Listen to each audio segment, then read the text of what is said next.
Hello, ladies and gentlemen. Do you have a soft spot for cute, fuzzy animals? Yeah? Well, me too. It is devastating that global warming is destroying their habitat, killing them off one by one. According to Kodok Nair, the author of Combating Global Warming, 50% of polar bears have lost their habitat since 1990. Now I've got your attention. My team and I are identifying the causes for the devastating loss of a furry friend's habitat, along with the pressing problems that directly affect you. Today I'm going to talk about what is causing global warming, the lasting negative effects, and how we as a human race can stop global warming in its tracks. My team's general response to global warming is to reduce our carbon footprint. Global warming is a huge problem that many people are unaware it's even going on. This is because it's happening ever so slightly, making it hard to recognize the gradual changes to the environment. But as time goes on, these gradual changes to the environment are getting less and less gradual. According to Roger Sedgwill, the author of Surviving Global Warming, the temperature changes of the climate are getting more and more drastic, meaning the temperature is no longer predictable and stable like it has been in the past. For instance, it can be 50 degrees one day and 15 next.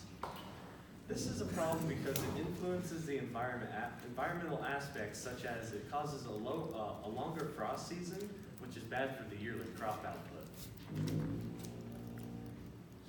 According to NASA.com/climate change, drastic changes in temperature affect more than just crop outputs. It affects other environmental issues, like the 4-foot rise in sea level caused by the extreme melting of the ice in the Arctic.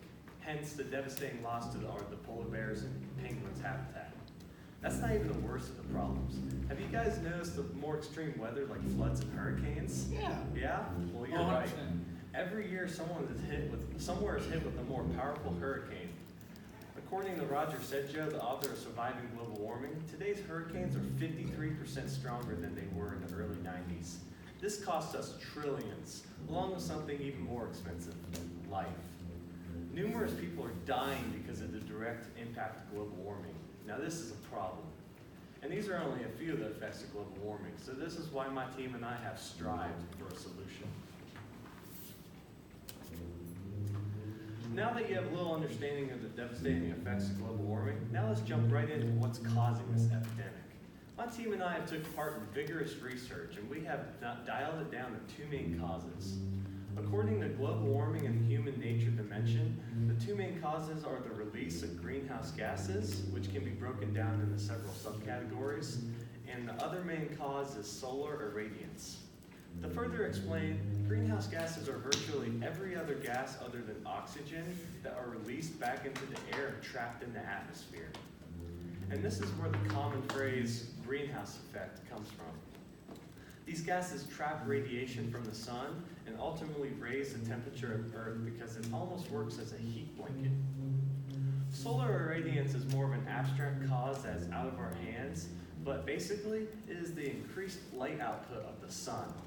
There's not much we can do about that, but what we can help is the greenhouse gases, because these are nearly 90% human caused. This brings us to my team's solution.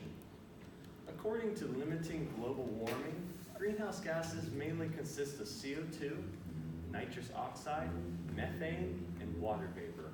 Water vapor, you might ask, is actually the most abundant greenhouse gas because the other three gases heat the earth and causes more water vapor to be released, heating the earth even more. So the solution is simple. Since most of the greenhouse gases are caused by human actions such as cars, factories, air conditioners, all we have to do as a society is limit the production of these gases. And here's how we do it. Whoops. One way is to carpool work or anything you do.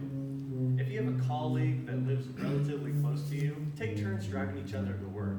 It is a very simple way to limit the number of cars on the road by a large amount. Another way is to make public transportation more enjoyable and abundant. In today's world, buses are more efficient than ever. If a bus carries 50 people, that is 50 cars that are off the road.